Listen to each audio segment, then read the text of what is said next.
हाँ, सराहन गुरु के digital class में आप लोगों का स्वागत है। मैं डॉक्टर प्रकाश मिश्रा। आज मैं आप लोगों को बोर्ड क्वेश्चन बताने जा रहा हूँ जो हमारे बच्चों के लिए अत्यंत परीक्षा उपयोगी है। और तो हम चलते हैं बोर्ड क्वेश्चन पर। तो आप देखेंगे बोर्ड क्वेश्चन, तो पहला आपका क्वेश्चन है बोर्ड मॉडल। पहला आपका क्वेश्चन है अन्यतम का अर्थ क्या है। अन्यतम का अर्थ हो जाता है, अन्यतम का अर्थ क्या है? तो अन्यतम का आपका अर्थ हो जाता है झूठ। चार ऑप्शन हैं, बहुत है, झूठ है, सत्य, अधिक, लेकिन आपका इसमें क्या होगा? झूठ। दूसरा क्वेश्चन है बहती हुई नदी कहाँ मिलती है। बहती हुई नदी कहाँ मिलती है? तो आप सभी जानते भी हैं कि जाकर सागर में मिल जाती है। तो आपका चार ऑप्शन दिया है, सरोवर, नदी, सागर, इनमें से कोई नहीं। तो बहती हुई नदी जो है वह जाकर के सागर में मिल जाती है। तो अब आप देखेंगे बहती हुई नदी कहाँ मिलती है, तो सागर में मिलती है। अगला क्वेश्चन देखेंगे,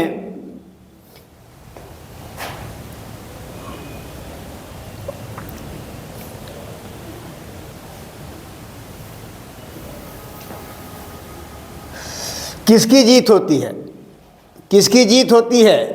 ऑप्शन चार हैं। पहला क्रोध है, असत्य है, सत्य है, मोह है। जीत किसकी होती है?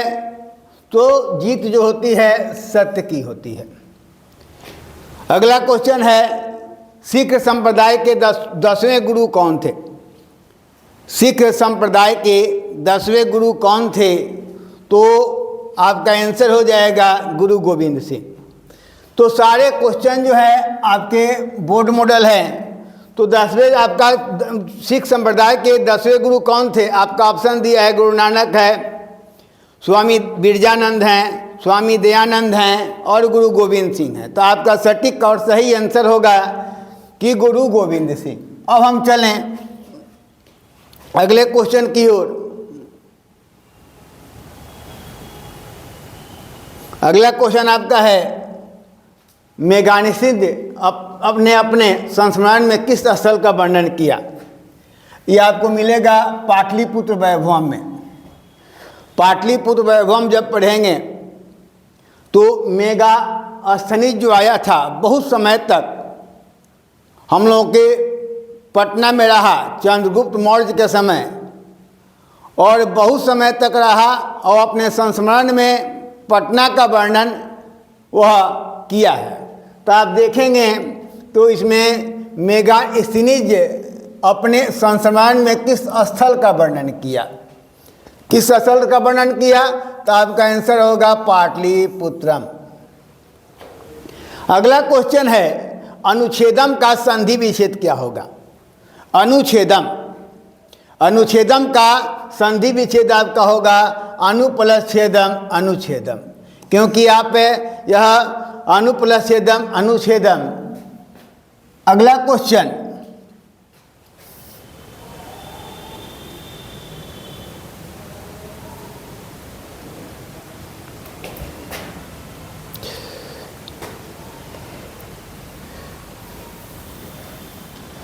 मनः प्लस रंजनम की संधि होगी। मनः प्लस रंजनम, मनः प्लस रंजनम आपका आंसर हो जाएगा मनोरंजनम। ये आपका हो जाएगा। अ और ए के मेल से कौन सा नया वर्ण बनेगा? आपके बोर्ड परीक्षा में आप जब संधि पढ़ेंगे तो दीर्घ संधि है, गुण संधि है, यन संधि है, वृद्धि संधि है, अयादि संधि है। तो जो उसमें वर्ण बनते हैं आपका 1 नंबर का आपका रहता है। तो इसमें देखेंगे कि अ ए से कौन सा नया वर्ण बनेगा? आपका ए का हो गया ए। उसके बाद आप देखेंगे अगला क्वेश्चन,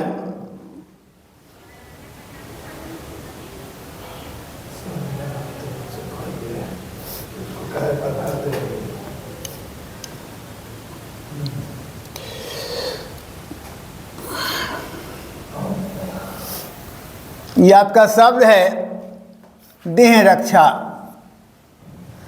देह रक्षा में कौन सा समास है?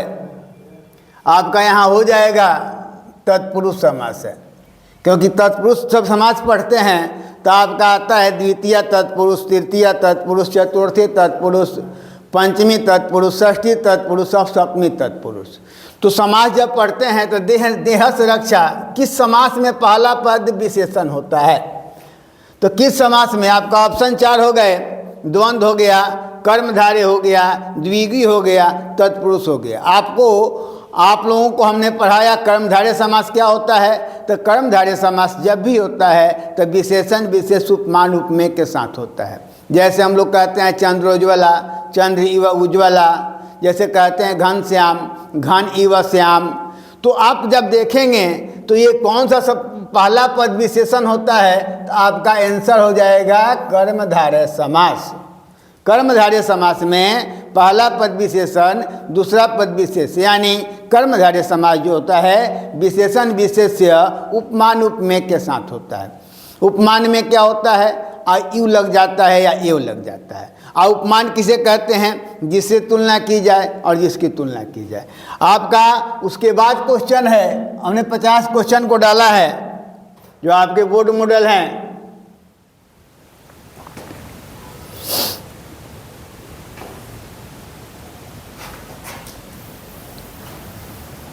पुरुष परीक्षा का विग्रह क्या होगा? पुरुष परीक्षा ये आपका अलस कथा का है। अलस कथा में आप पढ़े हैं कि जो आलसियों की कथा, तो पुरुष परीक्षा आपका है, आपका आंसर हो जाएगा पुरुषस्थ परीक्षा, क्योंकि आपको 4 ऑप्शन दिया, पुरुषाय परीक्षा, पुरुषनम परीक्षा, पुरुष परीक्षा। अंग विकारः का में कौन सी विभक्ति होती है? तो अंग विकारः में आपका तृतीया होता है, एनांग विकारः, एन प्लस अंग प्लस विकारः, एनांग विकारः। मतलब जिस अंग में विकार या दोष उत्पन्न हो जाए उसमें तृतीया विभक्ति लगती है। जैसे हम लोग पढ़ते हैं पादेन खंजः, कर्णेन बधिरः। तो आप देखेंगे कि इसमें तृतीया विभक्ति हो गई। अगला क्वेश्चन हम लोग चलें।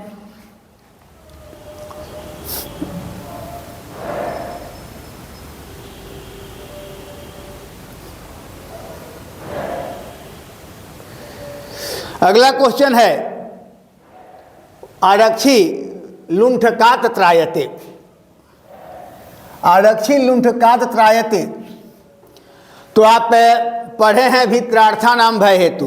भय तथा बचाने के अर्थ में भय का जो कारण होता है तो भयवाचक शब्दों में पंचमी विभक्ति लगती है। तो भित्रार्थानाम, भी है और त्रा, तो आप देखेंगे यहाँ त्रायते है, त्रायते मतलब बचाना। तो आरक्षी सिपाही जो है, लुंठकात का मतलब होता है लुटेरों से बचाता है। लुंठकात का तात्पर्य हो गया लुटेरों से बचाता है। तो मेरा सटीक आंसर हो जाएगा भित्रार्थानाम भय हेतु। भित्रार्थानाम भय हेतु, भय तथा यहाँ सीधा देखेंगे भय प्लस त्रा प्लस अर्थानाम। प्रत्यागत पद में कौन सा उपसर्ग है? उपसर्ग जब हम पढ़ते हैं तो उपसर्ग और प्रत्यय में क्या अंतर है? उपसर्ग जो है शब्द के पहले लगता है और प्रत्यय जो है बाद में लगता है। तो प्रत्यागता में कौन सा उपसर्ग है? तो आप देखेंगे तो प्रति उपसर्ग है। तो उसके बाद है लघुतरह में कौन सा तद्धित प्रत्यय है? आपका 4 है, तमप है, तरप है, तबियत है, मयठ है। आपका यहाँ पे तरप होगा। अब अगला देखें,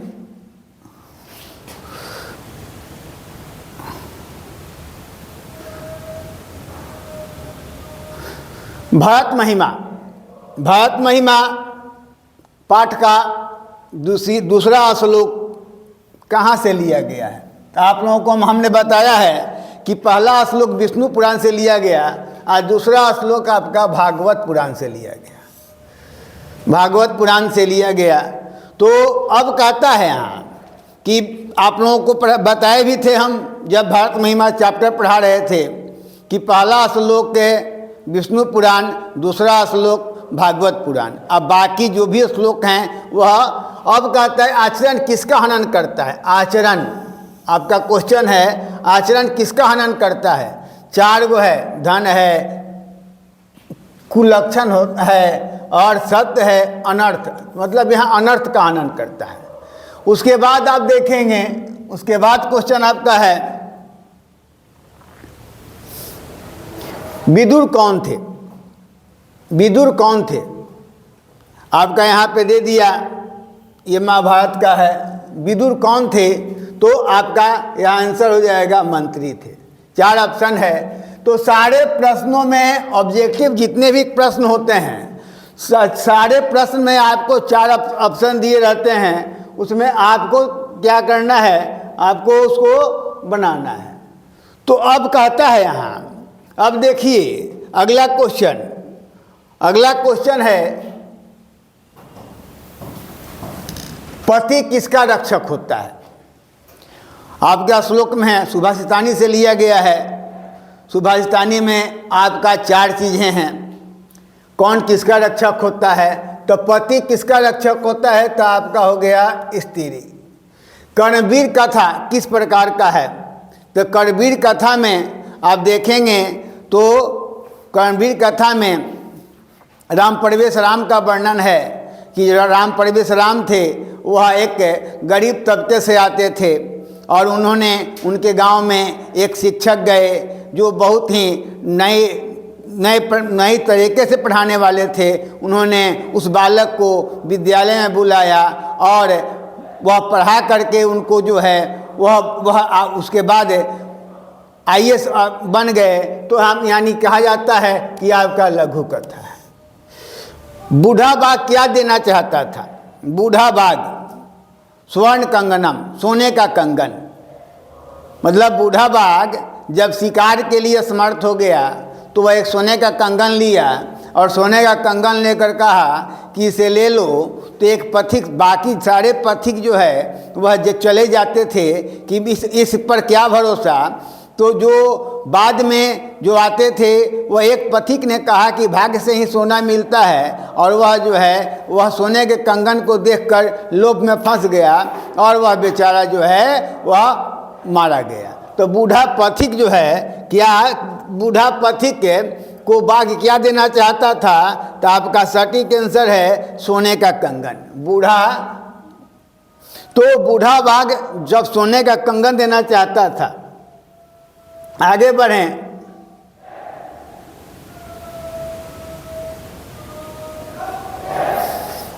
अगला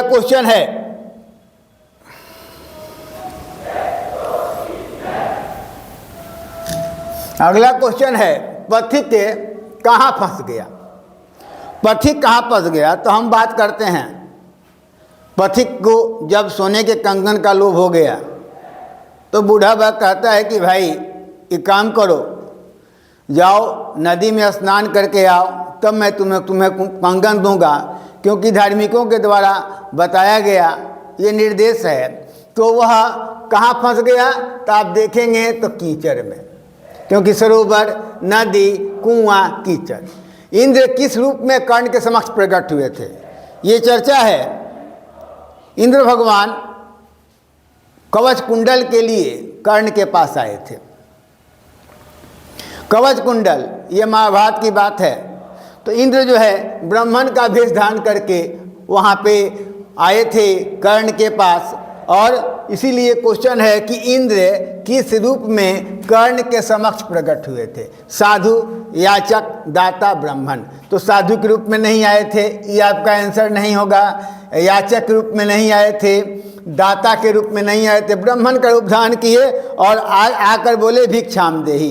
तो कर्ण के पास जब आए, कर्ण जब कहा कि घोड़ा ले लीजिए, हाथी ले लीजिए, राज मैं आपको देता हूँ, सब में कहते गए कि नहीं चाहिए, नहीं चाहिए। अंत में बोला कि अपना कवच कुंडल देता हूँ, तो हाँ चाहिए। तो कहने का तात्पर्य है कि समय बीतने पर किसका नाश हो जाता है, तो विद्या, शिक्षा, क्षेत्र, धन। तो समय मतलब धन तो आपके पास अस्थायी रहता है, लेकिन विद्या ही एक ऐसी वस्तु है कि जिसका समय बीतते गया तो विद्या अभ्यास की चीज़ होती है। विद्या जो भी जानकारी रहती है, यदि आप उसको सुरक्षित रखना चाहते हैं तो उसको अभ्यास में रखना होगा। इसीलिए कहा गया कि समय बीतने पर विद्या समाप्त हो जाती है, क्योंकि वह आदमी भूलते जाता है धन। उसके बाद आप देखेंगे अगला क्वेश्चन, दानवीर कौन था? अगला क्वेश्चन है दानवीर कौन था? दानवीर में आता है कर्ण, अर्जुन, कृष्ण, इंद्र। 4 ऑप्शन दिया, लेकिन दानवीर कौन था? आप लोग भी जानते हैं कि दानवीर जो था वह कर्ण था, क्योंकि कर्ण जो है वह अपना शरीर से कवच कुंडल भी निकाल करके जो दान दे दिया, तो दानवीर कर्ण था। उसके बाद है कर्ण किस देश का राजा था? कर्ण किस देश का राजा था? मगध, अंगराज उसको कहा जाता था। आप लोग जान जाएं कि कर्ण को अंगराज कर्ण कहा जाता था, तो अंग देश का राजा था। भेतव्यम में कौन सा प्रत्यय है? तो आपका तबियत प्रत्यय है। तबियत प्रत्यय में देखेंगे तो तबियत के अंतिम तक का लोप हो जाता है और तब शेष बचता है, यानी भेतव्यम डरना चाहिए। तो आपका तबियत प्रत्यय जो है भेतव्यम में कौन सा प्रत्यय है? तो आपको ऑप्शन दे दिया 4। तो तबियत में जानेंगे अनियर के अंत में र का लोप हो जाता है और अनियर शेष बचता है। ये तो होगा नहीं, यत प्रत्यय होगा नहीं, नियत प्रत्यय होगा नहीं। तो आपका तबियत में भेतव्यम में आपका तबियत प्रत्यय है। उसके बाद चलें अगला क्वेश्चन, कत्वतु। उसके बाद आपका है कत्वतु प्रत्यय से कौन सा शब्द बनेगा? कत्वतु, कत्वतु के क का उ का लोप हो जाता है। अक्तवतु, कत्वतु लिखते हैं लेकिन पढ़ते हैं अक्तवतु। अक्तवतु प्रत्यय के लोप हो जाता है तो आपका कथितम होगा नहीं, जेतव्यम होगा नहीं, नीति होगा नहीं, आपका क्या होगा? गतवान। समझ रहे हैं सब सारे विद्यार्थी? उसके बाद है गुरु प्लस इष्टन में कौन सा पद बनेगा? गुरु इष्टन। तो गुरु प्लस इष्टन तो आपका गरिष्ठ बन गया, गरिमा होगा नहीं, गुरुवा होगा नहीं, आपका गरिष्ठ पद बना। ठीक है। उसके बाद चलें अगला क्वेश्चन। तो आप गुरु प्लस इष्टन तो आपका गरिष्ठ हो गया। कत्वतु प्रत्यय में कौन सा शब्द बना? तो गतवान बना। तो अब अगला देखिए, अगला क्वेश्चन आपका है स्यात। अगला क्वेश्चन है स्यात का मूल धातु क्या है? स्यात, तो स्यात अस धातु का है। तो अब आपका अस धातु यहाँ होगा। तो उसके बाद आप चलेंगे अगला क्वेश्चन,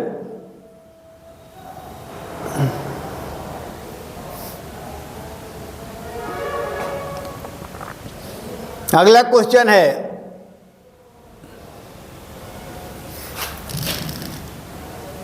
गंगा शब्द के सप्तमी विभक्ति एक वचन में क्या होता है? गंगा। आप लोगों को क्लास में बार बार रिपीट भी किए हैं। बालक, लता और फल 3 शब्द रूप आपके लिए अहम भूमिका है। तो लता का क्या होता है? लतायाम। गंगा का क्या हो जाएगा? गंगायाम, यानी गंगा में। पुराणों की संख्या कितनी है? 18। पुराणेषु व्यासस्य वचनम द्वयम परोपकार पुण्याय पापाय परपीडनम। मतलब एक ही श्लोक में है कि आपका पुराण कितने होते हैं? 18 पुराणेषु व्यासस्य वचनम द्वयम। पुराण की संख्या कितनी है? 18 है। उसके बाद आपका क्वेश्चन है, तो आप देखेंगे अगला क्वेश्चन। इसी प्रकार हमने 50 क्वेश्चन को दिया है जो हमारे बच्चों के लिए परीक्षा उपयोगी है। उसके बाद है क्रिया विशेषण में कौन सी विभक्ति होती है? क्रिया विशेषण में कौन सी विभक्ति होती है? आप लोगों को जो हम कारक पढ़ाए हैं, कारक में हमने चर्चा भी किया है कि क्रिया विशेषण है द्वितीया। उसका सूत्र ही है कि क्रिया विशेषणे द्वितीया। तो आप यहाँ देखेंगे कि इसका द्वितीया विभक्ति लगती है। चारों आलसियों को कैसे बाहर निकाला गया, चारों आलसियों को कैसे बाहर निकाला गया, तो ये आपका अलस कथा है। तो अलस कथा में आप लोगों को पढ़ाया गया है कि जब वहाँ राजा, जब वहाँ का मंत्री जो वीरेश्वर था, वीरेश्वर मंत्री दानशाला की स्थापना किया, उस दानशाला में सभी लोग जो है आते गए, तो चारों आलसियों की परी को यहाँ पे केस पकड़ कर के बाहर निकाला गया। क्योंकि जब आग लग गई तो पहला कहता है कि कोई यहाँ धार्मिक क्या हो रहा है, तो वह कह रहे कि आग लगी हुई है, तो कोई यहाँ धार्मिक नहीं है कि जो जल से चारों तरफ सींच दे, जिससे हम लोग आग से हम लोग को भय नहीं हो। तो केस पकड़ करके चारों आलसियों को निकाला गया। पैर पकड़ कर आपका होगा नहीं, हाथ पकड़ कर होगा नहीं, बाँह पकड़ कर होगा नहीं। इसीलिए आप यहाँ देखेंगे कि केस पकड़ करके चारों आलसियों को निकाला गया। अगला क्वेश्चन है वैयाकरणाचार्य हैं। तो आपका क्वेश्चन है व्याकरण, व्याकरण के आचार्य कौन हैं? तो आप इसमें चर्चा आती है आपके पाणिनि महोदय की। पाणिनि महोदय को वैयाकरणाचार्य कहा जाता है, इसलिए कि पाणिनि के बारे में कहा जाता है कि पाणिनि जो है भगवान शंकर की तपस्या किए, और भगवान शंकर के डमरू से माहेश्वर सूत्र निकला, उसी माहेश्वर सूत्र से पूरे व्याकरण की रचना की गई। तो आपका यहाँ पे हो जाएगा पाणिनि। ठीक है। अगला देखिए, गुरु गोविंद सिंह का जन्म स्थान कहाँ है? गुरु गोविंद सिंह हमारे 10वें गुरु हैं सिख संप्रदाय के। उनका जन्म स्थान आपका पटना है, पटना, नालंदा, पटना, वैशाली, गया। आपका नालंदा होगा नहीं, वैशाली होगा नहीं, गया होगा नहीं, तो आपका होगा पटना, पाटलिपुत्रम। उसके बाद क्वेश्चन है,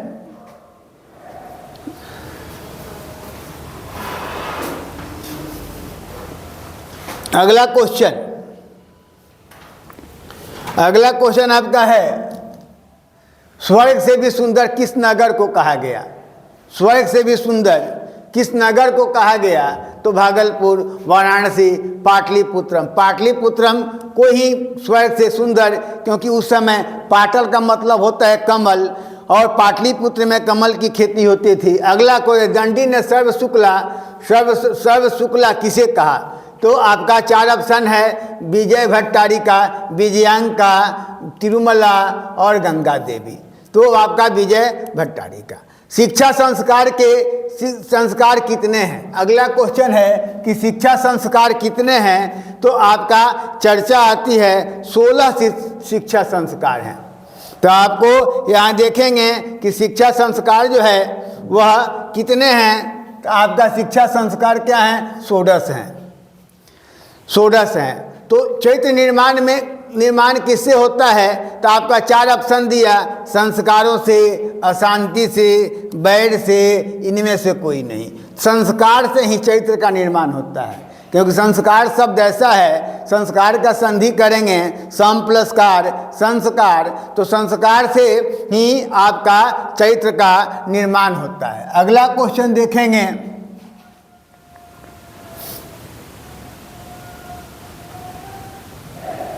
अंतिम शिक्षा का संस्कार का नाम क्या है? तो आपका अंतिम जो है समावर्तन है, तो उपनयन है, वेदारंभ है, समावर्तन है और निष्क्रमण है। तो अब आपका अगला क्वेश्चन आपका हमने दिया कि आर्य समाज स्थापना किस नगर में हुआ? तो आपका आर्य समाज की स्थापना जो है दिल्ली, कलकत्ता, चेन्नई, मुंबई, आपका कलकत्ता। उसके बाद आप देखेंगे आर्य समाज जो दयानंद सरस्वती का जो आप लोग पढ़े हैं, वही डीएवी पब्लिक स्कूल जो है वह आर्य समाज। लज्जा होम, अगला क्वेश्चन है कि लज्जा होम संस्कार किससे संबंधित है? लज्जा होम, तो आप यहाँ देखेंगे कि लज्जा होम का मतलब होता है लावा। तो अब लज्जा होम यानी आपका विवाह संस्कार हो गया। अनुरूप है किस समास का उदाहरण है? अनुरूप है आपका 4 ऑप्शन दिया, यहाँ अनुरूप है आपका पहला है तत्पुरुष है, दूसरा है अव्ययी भाव, तीसरा है कर्मधारय बहुब्रीहि। तो आपका होगा अव्ययी भाव। अव्ययी भाव में यहाँ देखेंगे ये आपका अव्यय है। अव्ययी भाव कहता है कि पहला पद अव्यय, दूसरा पद संज्ञा और समस्त पद नपुंसक लिंग एक वचन में। अब अगला देखेंगे क्वेश्चन। तो आप अगला क्वेश्चन है कर्मधारय। कर्मधारय समास का उदाहरण है कर्मधारय। तो कर्मधारय समास में आप लोग को बताए भी थे कि पहला पद विशेषण विशेष उपमान रूप में। कर्मधारय समास जब भी होता है तो 4 होते हैं, विशेषण विशेष्य उपमान रूप में। तो आप यहाँ देखेंगे तो आपका यहाँ त्रिलोकी है, ये आपका द्वंद्व समास हो गया, क्योंकि पहला पद संख्यावाची है, ये तो आपका होगा नहीं। दूसरा आपका है उपनगर, ये आपका अव्ययी भाव हो गया। तीसरा आपका है घनश्याम, यही आपका सटीक आंसर होगा कि घन इव श्याम घनश्याम। गजराज है तो गजराज आपका होगा नहीं, क्योंकि आपका षष्ठी तत्पुरुष है, समूहवाचक पद का रोधक है। अगला क्वेश्चन देखेंगे न योग्यम का समस्त पद क्या है? तो आप लोग समास पढ़े होंगे, नैया समास। नैया पढ़े होंगे तो नैया का अर्थ हो गया, न का अर्थ होता है नहीं, न के बाद स्वर रहे तो न के बाद व्यंजन रहे तो अ। तो कहते हैं न योग्यम, तो आपका यह क्या है? व्यंजन है, तो न योग्यम अयोग्यम। आपका ये नहीं होगा, ये नहीं होगा, ये नहीं होगा। समझ में आ रही बात? अगला देखिए, तो न योग्यम अयोग्यम, तो आपका अयोग्यम हो गया इसका आंसर। कर्मधारय समास का उदाहरण हो गया घनश्याम हो गया। अगला क्वेश्चन,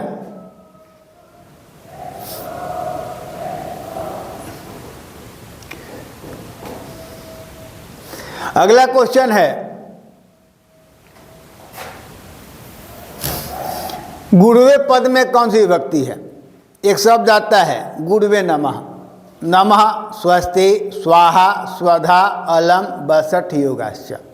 नमः का मतलब होता है नमस्कार, गुरु को प्रणाम है, गुरुवे नमः। तो आप इसमें देखेंगे कि आप चतुर्थी विभक्ति का प्रयोग होगा, पंचमी नहीं होगा, तृतीया नहीं होगा, षष्ठी नहीं होगा, आपका होगा गुरुवे नमः यानी चतुर्थी। अलम के योग में किस विभक्ति का प्रयोग होता है? अलम पंचमी, षष्ठी, सप्तमी, चतुर्थी। तो अलम बलिहित सुख रक्षित, अलम का मतलब हो गया आपका पर्याप्त। नमः स्वस्ति स्वाहा स्वधा अलम बसठ योगाश्च, अलम का मतलब होता है पर्याप्त। आपका चतुर्थी विभक्ति का प्रयोग होगा। उसके बाद चलें, आप लोग सब समझ रहे होंगे। उसके बाद जो क्वेश्चन है संतु किस धातु का रूप है? संतु किस धातु का रूप है? संतु जो है अस धातु का रूप है। संतु जो है अस धातु का रूप है, क्योंकि भू धातु से आप देखेंगे ही होगा नहीं, भवती भवता भवंती होता है। गम धातु से होता है गच्छति गच्छ गच्छन्ति होता है। अस्था धातु मतलब ठहरना, तो आपका अस का रूप है। फिर कहता है सैनिक शब्द में कौन सा प्रत्यय है? तो आप पढ़े हैं सैनिक में, आप जब ठक पढ़ते पढ़ेंगे तो ठक में इक बचता है, इक प्रत्यय बचता है। ठक के क का लोप हो जाता है और ठ का इक हो जाता है, जैसे सेना प्लस ठक सैनिक। यानी यह कहता है कि शब्द के प्रथम स्वर की वृद्धि हो जाती है। तो आपको जो यहाँ सैनिक शब्द है तो यहाँ पे सीधा हो गया सेना